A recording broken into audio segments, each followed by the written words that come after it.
ሰላም እንዴት ሰነበታችሁ? ይህ በአዲስ ከተማ ክፍለ ከተማ ወረዳ 4 ኮሚኒኬሽን ጽሕፈት ቤት እየተዘጋጀ የሚቀርብላችሁ ሳምንታዊ ዜና መስኮታችን ነው። ኛው የኢትዮጵያ ብሔር ብሔረሰቦችና ሕዝቦች ቀን በአዲስ ከተማ ክፍለ ከተማ ወረዳ 4 አስተዳደር ከሰራተኞች ጋር በፓናል ውይይት ተከበረ።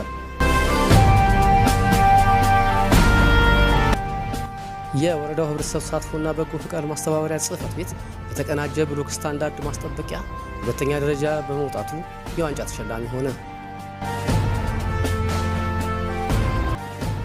የአዲስ ከተማ ክፍለ ከተማ ወረዳ 4 አስተዳደር የ120 ቀን እቅድ የሚከናወኑ ተግባራትን ከአጠቃላይ አመራሩ ጋር ገመገመ።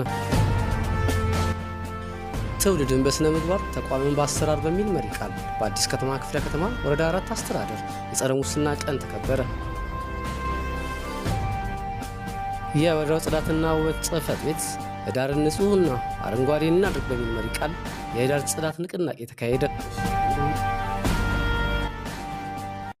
የባለ ጉዳይ ቀን ምክንያት በማድረግ የሴክተሮች አገልግሎት አሰጣጥ ያለበትን ሁኔታ የወረዳው ፐብሊክ ሰርቪስና የሰው ሀብት ልማት ጽሕፈት ቤት እንዲሁም ኮሚኒኬሽን ጽሕፈት ቤትና የወረዳው ምክር ቤት በጋራ በመሆን ምልከታ አድርገዋል።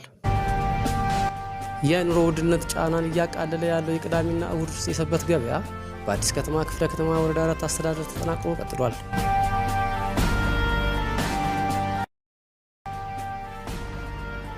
የአዲስ ከተማ ክፍለ ከተማ ወረዳ 4 አስተዳደር የ120 ቀናት መደበኛ የመንግስትና የፓርቲ ተግባራት እቅድ አፈጻጸም በአጠቃላይ አመራር ተገመገመ።